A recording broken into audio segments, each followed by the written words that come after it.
이 시간에는 요한계시록 1장 9절부터 18절 말씀까지 읽었습니다. 요한계시록 6번째 시간입니다. 사도 요한이 요한계시록을 쓴 장소가 본문 9절에 보니까 반모섬이라고 기록하고 있습니다. 우리 같이 읽겠습니다. 시작. 나 요한은 너희 형제요 예수의 환난과 나라와 참음에 동참하는 자라. 하나님의 말씀과 예수를 증언하였으므로 말미암아 반모라 하는 섬에 있었더니. 자, 그런데 여기 보니까 사도 요한이 뭐라고 말을 시작하냐면, 나 요한은 너희 형제인데 왜 형제냐? 예수의 환난과 나라와 참음에 동참하기 때문에 형제라는 거예요. 무슨 뜻입니까? 하나님 나라의 백성이 된 사람은 이 세상을 살 때에 반드시 동참해야 될 두 가지가 있는데, 하나는 환난이고 하나는 인내라는 겁니다. 여러분, 우리 한국교회가 처음에 복음을 받아들일 때는 요즘엔 전도할 때 뭐라 그럽니까? 예수 믿고 복 받으라 그러죠. 예수 믿으면 만사 형통한다 그러죠. 예수 믿으면 모든 병 고친다 그러죠. 그런데 처음에 복음이 들어올 땐 그런 말 하지 않았어요. 물론 예수님 믿으면 복 받습니다. 물론 예수님 잘 믿으면 영혼이 잘 되고 만사가 형통합니다. 만병의 대의사 되신 하나님께서 병 고치시면 고치십니다. 그런데 우리의 신앙생활이 그게 전부가 되면 안 된다 이 말이에요. 우리의 신앙생활이. 하나님께서 하나님의 자녀인 저와 여러분을 양육하실 때에는요, 여러 단계를 사용하십니다. 여러 단계. 어떤 때는 정말 내가 기도한 게 기가 막히게 응답될 때가 있어요. 그죠? 그런데 어떤 때는 환난을 지나가야 될 때가 있어요. 마치 사도 바울처럼 하나님 나 이 병 좀 고쳐주십시오 그랬더니 하나님이 뭐라 그러셔요? 네 은혜가 내게 족하다. 그래서 환난을 고스란히 지나가야 될 때가 있어요. 그 환난을 인내함으로 견뎌야 될 때가 있어요. 자, 그렇다면 우린 여기서 한 가지 질문을 하고 넘어가야 돼요. 예수 믿는 사람들에게 왜 환난이 오는가? 그렇죠? 우리가 언뜻 생각할 땐 예수 안 믿는 사람이 환난을 만나야 되는데 왜 예수 믿는 사람이 환난을 만날까? 환난이 오는 이유에는요, 크게 두 가지로 설명을 할 수 있습니다. 하나는 소극적인 이유로 요한복음을 보면은요, 전체적으로 뭘 기록하고 있느냐? 세상은 생명을 싫어한다. 이렇게 기록하고 있어요. 세상은 생명을 싫어해요. 그래서 세상에 속한 사람은요, 생명의 복음을 전하는 걸 싫어해요. 그게 이상하죠? 예수 믿으라고 얘기하면 왜 그렇게 성질을 냅니까? 싫은 거예요. 싫은 거예요. 그래서 어둠에 속한 인간은요, 예수님을 만나고 변화되기 이전에는 본질적으로 생명을 싫어해요. 생명을 싫어해요. 그러다 보니까 생명을 지닌 그리스도인을 본질적으로 배척하고 미워합니다. 미워해요. 그렇기 때문에 저와 여러분 같은 그리스도인들은요, 앞으로 세상 살아가면서 갈수록 더 세상 사는 것이 만만치 않아질 거예요. 만만치 않아져요. 2차 세계대전 당시에 프랭클린이라는 유태인이, 이 정신과 의사거든요. 이 유태인이 저와 여러분 잘 아시는 그 유태인 수용소 있잖아요. 아우슈비츠라는 곳에 갇혔어요. 그런데 거기서 많은 사람들이 죽어나갔는데 이 프랭클린은 죽지 않았거든요. 그래서 거기서 살아남은 얘기를 갖다가 책으로 썼는데, 나중에 기자가 이 프랭클린에게 물어봐요. 당신은 어떻게 그 혹독한 감옥에서 생존할 수 있었습니까? 그랬더니 이 프랭클린이 주저하지 않고 대답하기를, 나에게는 한숨과 눈물이 있었습니다. 그러면서 말하기를, 어떤 사람이요, 자기 삶을 포기하면 극단적으로 두 가지 증상이 나타나는데, 하나는 뭐냐면 희죽거리고 웃는데요. 또 다른 사람은 어떻게 계속 울면서 될 대로 되래요. 근데 한숨을 쉰다는 것, 눈물을 흘린다는 것, 이건 뭐냐면 무슨 뜻이냐면 아직 내 인생을 포기하지 않았다는 거예요. 그래 여러분, 왜 저와 여러분이 눈물을 흘리면서 기도해야 되느냐?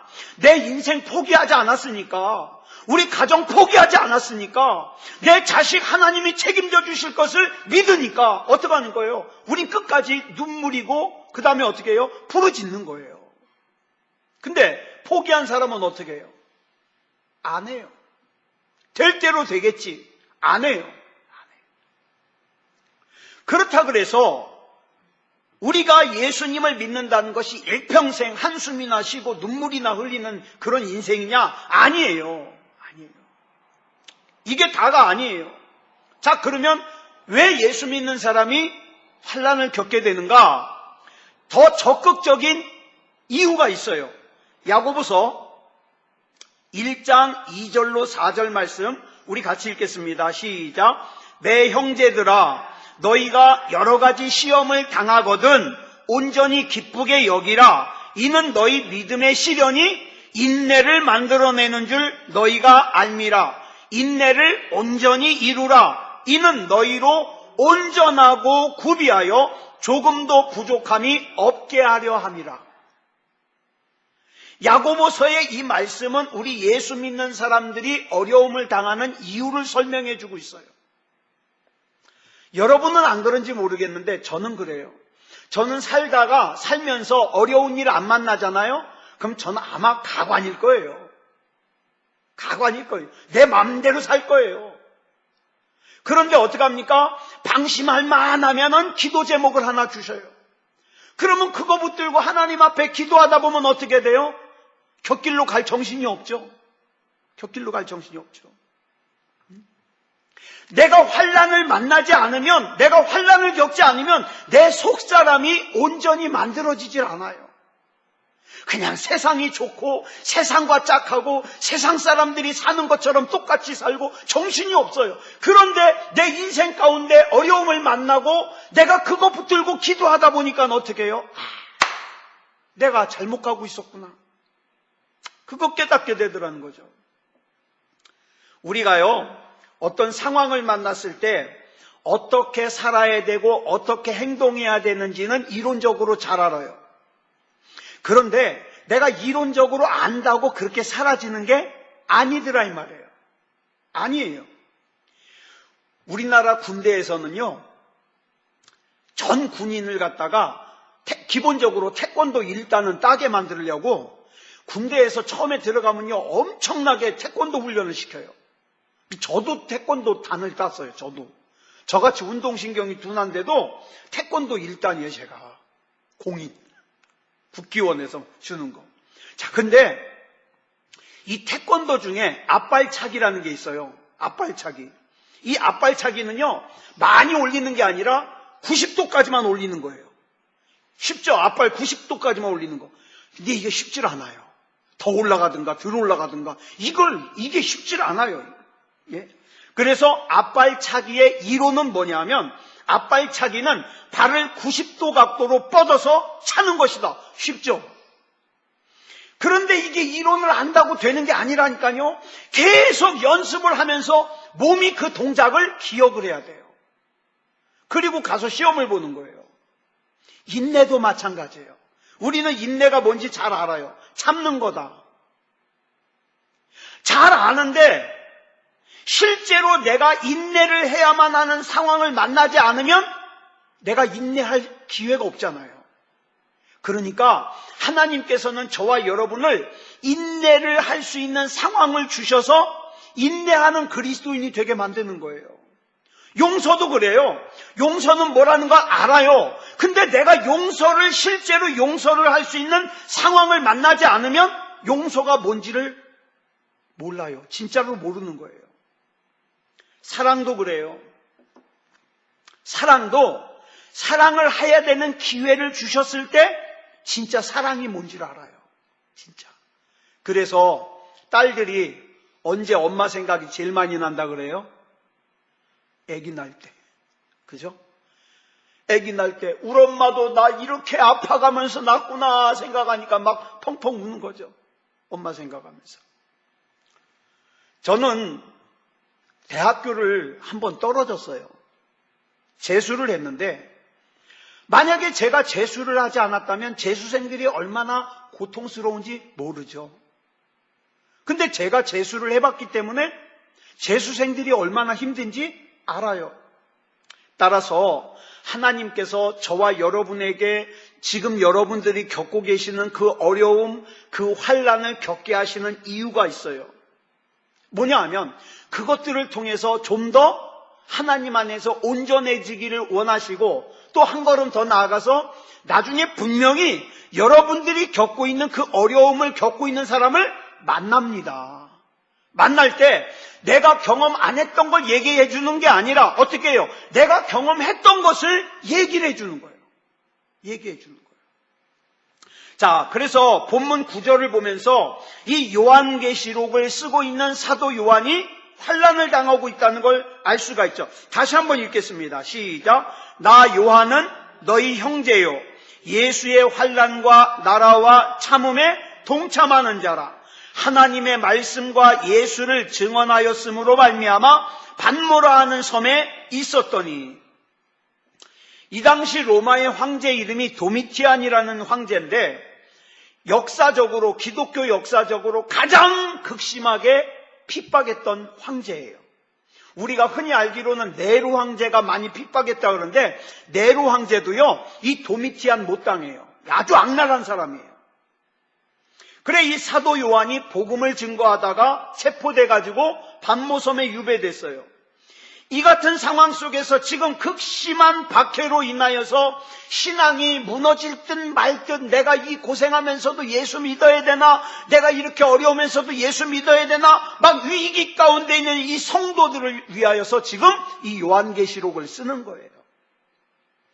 이와 같이 환난을 겪어야 되는 소극적인 이유는 육체에 속한 세상이 본질적으로 우리를 거절하기 때문이고, 우리는 이 세상을 사는 동안에 그래서 세상으로부터 환난을 겪을 수밖에 없다.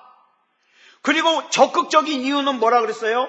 야고보서 1장의 말씀처럼 우리를 온전한 사람으로 만들기 위해서 환난이 필요하다는 거죠. 자, 이제 본문 10절 보겠습니다. 시작. 주의 날에 내가 성령에 감동되어 내 뒤에서 나는 나팔 소리 같은 큰 음성을 들으니, 여기 보니까 우리 잘 아는 단어가 나와요. 주의 날. 왜 이 단어가 중요하냐면 여기서부터 주일이라는 이 단어가 시작이 되기 때문이에요. 성경 어디에도 주의 날이라는 기록이 없어요. 기껏 나온 날이 뭐냐면 안식 후 첫날, 이 정도 나와요. 마침내 여기서부터 주의 날이라는 단어가 나오는 거예요. 이 주의 날이라는 표현에 우리가 주일을 지키는 것이 무슨 의미를 가지고 있느냐? 나의 인생과 나의 역사를 주관하시는 분이 주님이라는 걸 인정하고 고백하는 것이 무엇으로 나타나느냐? 주의 날을 인정하고 주의 날을 지키는 것으로 나타나는 거예요. 그러면 만약에 주의 날을 지키지 않는 사람은 무슨 뜻입니까? 나는 내 인생과 내 역사의 주권자로서의 주님을 인정하지 않는다는 뜻이에요. 이 주일을 지키는 것이 이렇게 중요합니다. 그런데 이 주의 날에, 여러분, 이 주의 날에는요, 하나님의 은혜가 나타나기 가장 쉬운 그런 날이에요. 이 주의 날에 사도 요한이 성령에 감동돼가지고 나팔 소리 같은 음성을 들었어요. 성경에 보면 나팔 소리가 나는 경우는 세 가지 경우예요.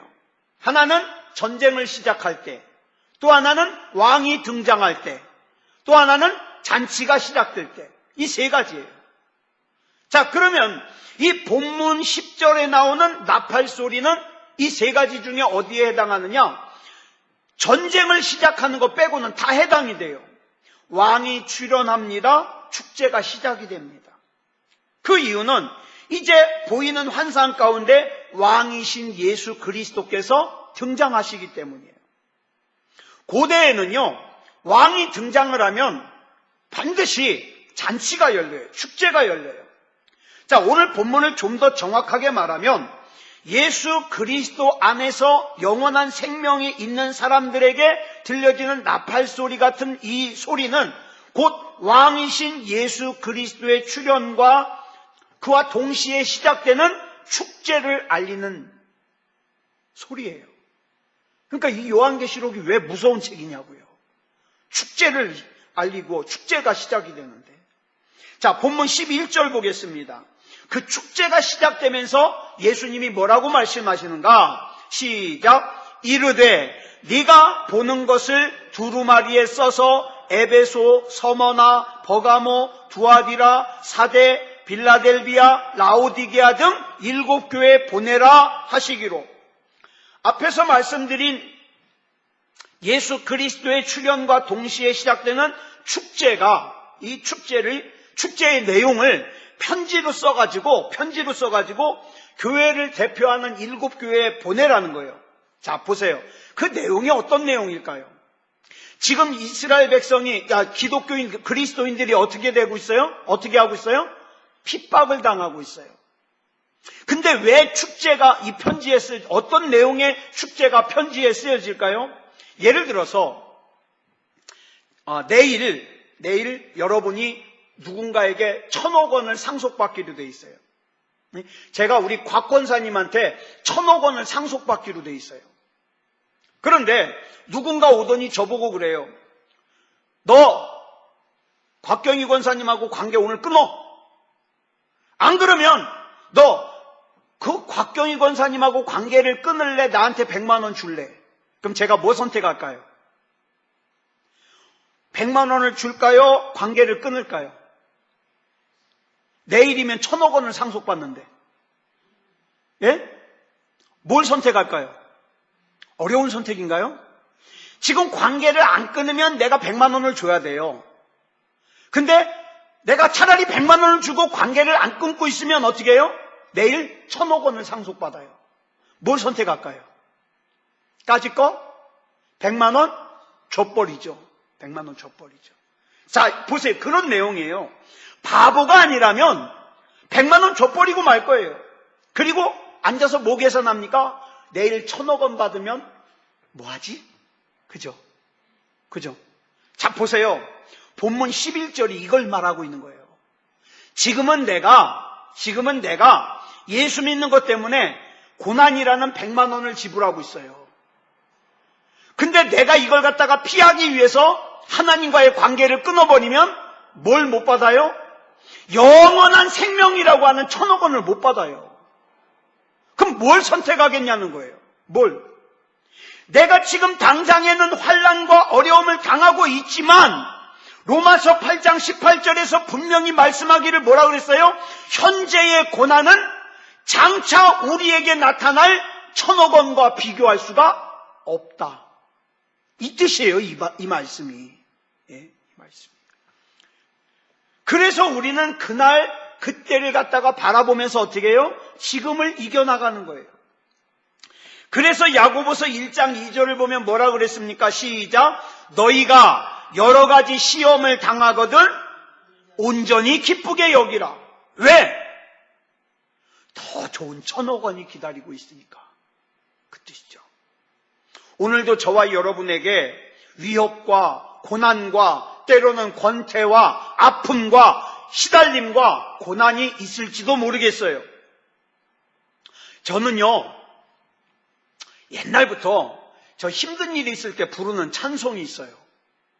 무슨 찬송이냐면 찬송가 300장이에요. 우리 같이 한번 불러볼까요?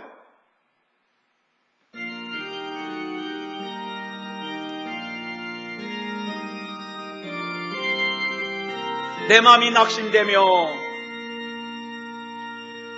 내 마음이 낙심되며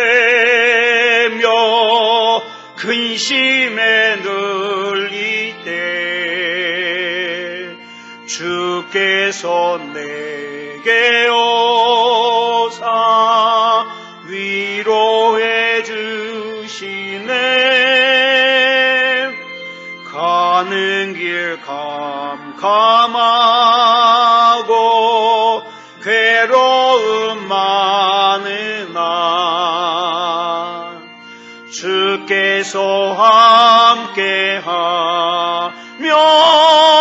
내 짐을 지시네.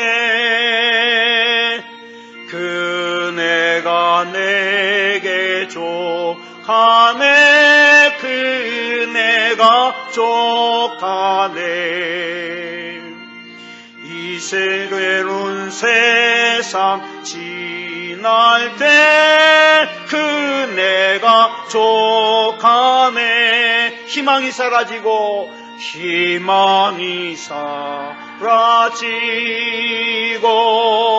친구 날 버릴 때 주 내게 속삭이며 새 희망 주시네. 싸움이 맹렬하여 두려워 떨 때에 승리의 왕이 되신 주 음성 들리네. 그네가 내게 족하네. 그네가 족하네. 이 괴로운 세상 지날 때 그네가 족하네. 번민이 가득 차고 눈물이 흐를 때 주 나의 곁에 오사 위로해 주시네. 환난이 닥쳐와서 어려움 당할 때 주님의 능력 입어 원수를 이기네. 그네가 내게 족하네. 그네가 족하네. 이 괴로운 세상 지날 때 그네가 족하네. 아멘. 우리가 살면서 난 예수 믿으니까 위협이 다 나 피해갈 거야, 고난이 다 나 피해갈 거야. 아니요. 어려움 만납니다. 고달픕니다. 그렇지만 그 가운데 우리에게 소망이 있는 건 뭡니까? 나의 소망 되시는 예수 그리스도께서 나와 함께 계시기 때문에 소망이 있는 거예요. 이 용기를 가능하게 하는 힘이, 이 세상을 이기는 그 용기를 가질 수 있게 하는 힘이 어디에 있느냐? 나의 왕이신 예수 그리스도께서 나와 함께 계신다는 거죠. 함께 계신다. 자, 그럼 본문 12절 보겠습니다. 시작. 몸을 돌이켜 나에게 말한 음성을 알아보려고 돌이킬 때에 7 금초대를 보았는데, 여기 보니까 무슨 소리가 나니까 사도 요한이 무슨 소린가 그러고 몸을 돌이켜 봤어요. 그랬더니 뭐가 보이느냐? 7 금초대가 보여요. 자, 7 금초대가 뭘까요? 20절에 해석하고 있어요. 시작. 네가 본 것은 내 오른손의 7별의 비밀과 또 7 금초대라. 7별은 7 교회의 사자요, 7 촛대는 7 교회니라. 이거 앞에서 말씀드렸죠. 교회의 사자가 뭐라고요? 사자가 예수님 오실 때까지 예수님 오심을 복음을 전하는 저와 여러분이 사자예요. 또 7 촛대는 교회라 그랬어요. 문제는 이걸 예수님이 잡고 계세요. 여러분, 저와 여러분, 우리 예수님이 잡고 계세요. 예수님이 잡고 계시다는 게 무슨 의미가 있느냐? 악한 마귀가 겁은 줄지라도 저와 여러분을 건드리지 못해요. 이걸 믿으셔야 돼요. 저와 여러분 건드리질 못해요. 여기 보니까 요한계시록 2장 1절에 보니까 에베소 교회에 에베소 교회에 편지를 하는데 이 편지에 예수님을 어떻게 묘사를 하고 있느냐? 시작. 에베소 교회의 사자에게 편지하라. 오른손에 있는 7뼈를 붙잡고 7 금초대 사이를 거니시는 이가 이르시되. 여기 보니까 예수님께서는 7뼈를, 저와 여러분을 붙잡고 7 금초대 사이를 거니셔요. 즉 우리 교회는요, 예수님께서 직접 통치하시고 경영하시고 운영하시는 곳이에요. 얼마나 귀합니까?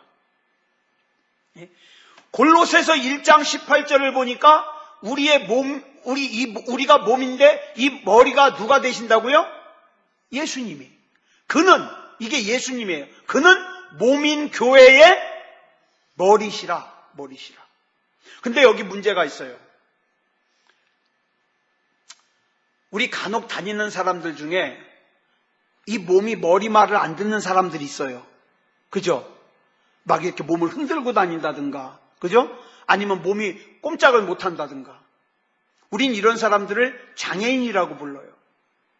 근데 여러분, 교회 중에도 그럴 수 있어요. 교회 중에도. 교회라고 하는 이름은 가졌지만 전혀 이 교회의 머리 대신 예수님의 뜻대로 살질 않아요. 그러면 문제가 있는 거죠. 여러분, 우리 이 교회는요, 목사 뜻대로 운영되는 것도 아니에요. 장로 뜻대로 운영되는 것도 아니에요. 이 교회는요, 또 사조직이 있어도 안 돼요. 특별한 어떤 계파가 있어도 안 돼요. 우리 주님은 당 짓는 것을 싫어하셔요. 그러니까 우리는 어떻게 해요? 이 사람도 사랑하고 저 사람도 사랑해야지, 나 저 사람은 안 친해. 그러면 안 된다니까요. 그래서 교회는 항상 예수 그리스도의 통치를 받아야 돼요. 예수 그리스도의 경영을 받아야 돼요. 예수 그리스도의 운영하심을 받아야 돼요. 그러면 왜 하필이면 촛대냐, 교회가? 스가랴 4장 2절에 이유가 나와요. 스가랴 4장 2절 보겠습니다. 시작. 그가 내게 묻되 내가 무엇을 보느냐? 내가 대답하되 내가 보니 순금 등잔대가 있는데 그 위에는 기름 그릇이 있고 또 그 기름 그릇 위에 7 등잔이 있으며 그 기름 그릇 위에 있는 등잔을 위해서 7 관이 있고. 자, 보세요. 이 7 등잔이 바로 7 금초대예요. 근데 여러분, 이 7 등잔이 하는 일이 뭐예요? 등잔이 불을 밝히는 거죠. 저와 여러분은 불을 밝혀야 돼요. 우리 식구들에게도 불을 밝혀야 되고, 나 아는 사람들에게도 불 밝혀야 되고, 불 꺼져 있으면 안 돼요. 근데 불 밝히려면 반드시 필요한 게 있어요. 등잔이 꺼지지 않으려면 뭐가 필요해요? 기름이 필요하죠. 이 기름이 뭐예요? 성령님이에요. 그러니까 저와 여러분의 힘으로 안 돼요. 내 힘으로 안 돼요. 성령님의 힘으로 되는 거예요. 성령님의 힘. 그래서 스가랴서 전체를 보면 기름을 뭐라고 표현하냐? 감람나무. 들어보셨죠? 감람나무. 이 불키는 기름이 감람나무에서 나와요. 그래서 예전에 전도관에 죽은 박태선 교주는요, 뭐라 그랬냐면 자기가 감람나무래요. 자기가 감람나무래요. 그래서 어떻게 해요? 자기로부터 기름도 나가고 자기로부터 생명도 나간다. 그러니까 어떻게 해요? 자기가 손 닦은 물 갖다가 마시면 병든 사람도 낫는다. 왜? 자기가 감람나무니까. 근데 그 짓을 지금 또 누가 하고 있어요? 저 연세교회에서 하고 있어요. 여러분 조심해야 돼요. 연세교회. 예. 아주 지금 위험해요. 자, 그래서 하나님께서 스가랴 선지자에게 스가랴 4장에서 환상을 보여주시고 말씀하시는 이유는 교회가 온전히 회복되는 일도, 하나님의 나라가 온전히 회복되는 일도 6절에 보면 뭐라 그랬냐면 내 힘으로 되지 아니하며 하나님의 영으로 된다 그랬어요. 하나님의 영으로 된다. 저와 여러분의 인생도 마찬가지예요. 하나님의 영으로 일어설 수 있어요. 하나님의 영으로 승리할 수 있어요. 그래서 우리는 기도해야 돼요. 하나님이 아니면 안 됩니다. 하나님이 아니면 안 됩니다. 자, 본문 17절 보겠습니다. 시작. 내가 볼 때에 그의 발 앞에 엎드러져 죽은 자 같이 되매 그가 오른손을 내게 얹고 이르시되 두려워하지 말라. 나는 처음이요 마지막이니. 자, 사도 요한이 이 광경을 보고 두려워가지고 예수님의 발 앞에 엎드렸는데 마치 죽은 자처럼 엎드려서 꼼짝을 안 하고 있으니까 예수님이 어깨에다 손을 얹고 두려워하지 마라 그런 거예요. 두려워하지 마라. 자, 여기서 예수님께서 사도 요한에게 두 가지를 말씀하셔요. 첫째, 두려워하지 말라. 두 번째, 나는 처음이요 마지막이다. 이 굉장히 중요한 의미들을 담고 있어요. 왜 두려워하지 말라 그랬을까요? 지금 사도 요한이 어디 있어요? 반모섬에서 유배당하고 있어요. 다른 그리스도인들은 어때요? 도미티안이라는 황제가 예수 믿는 사람들을 갖다가 핍박을 해가지고 지금 죽느냐 사느냐예요. 그래서 지금 이 당시에 그리스도인들은 극심한 두려움에 사로잡혀 있어요. 그래서 예수님이 두려워하지 말라는 거예요. 그 예수님이 오늘 저와 여러분에게는 뭐라고 말씀하실까요? 낙심하지 마라. 두려워하지 마라. 왜요? 예수님이 처음이요 나중 되시니까. 마지막이 되시니까. 여러분, 이 처음이요 마지막이라는 뜻이 뭘까요? 모든 일이 다 예수님의 손에 달려있다 이 말이에요. 모든 일이. 저와 여러분이 사는 일도, 저와 여러분이 죽는 일도, 우리 가정도. 어저께 난 기가 막혀서 우리 집애를 태우고서 이렇게 이제 학원에서 집에 데리고 가고 있는데 아빠 뜬금없이 아빠 학교 어디 나왔어? 아빠 성결대학교. 아빠가 성결대학교 나왔어? 그래 임마 성결대학교 나왔으니까 성결교 목사하지. 아빠가 그러면 그 4년제 대학을 나왔단 말이야. 아 그래 아빠 대학원까지 나왔어. 아빠가 왜 했더니 난 아빠 대학 안 나온 줄 알았어. 야 그래도 아빠가 그렇게 답답하게 무식하게 보이냐? 아니 나는 우리 아빠 전문대 나온 줄 알았어. 내가 한 대를 맞은 것 같아요. 내가 도대체 얘한테 뭘 어떻게 보였길래 이런 소리를 하는가?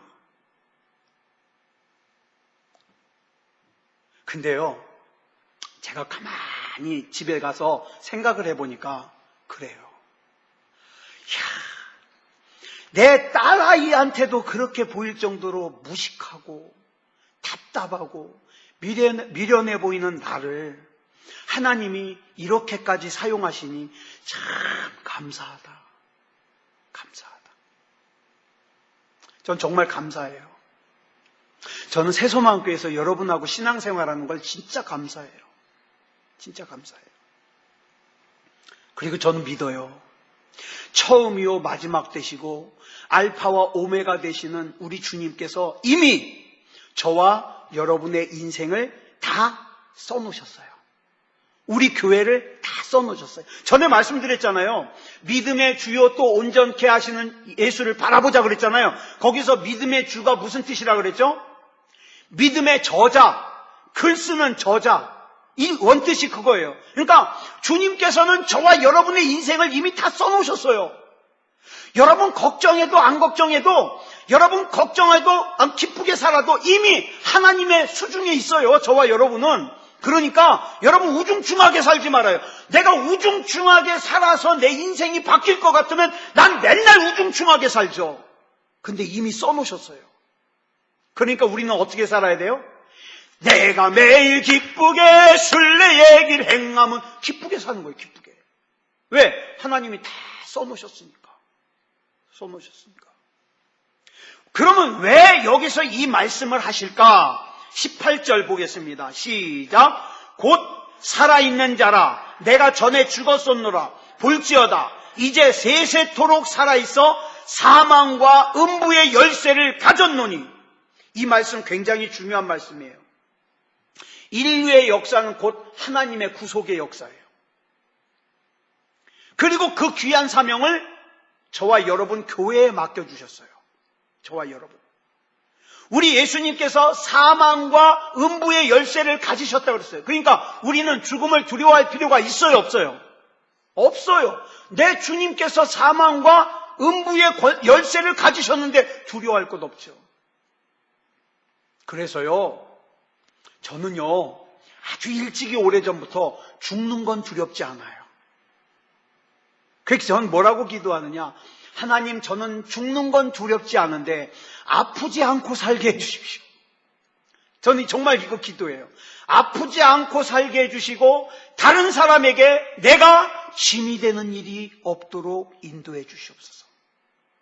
저는 이렇게 기도해요. 아주 오래전부터. 네. 사랑하는 여러분, 그러니까 그런 주님을 믿는 저와 여러분이요, 변질되면 안 돼요. 믿음이 변질되면 안 돼요. 믿음다운 믿음 가지고. 주님이 지금도 말씀하셔요.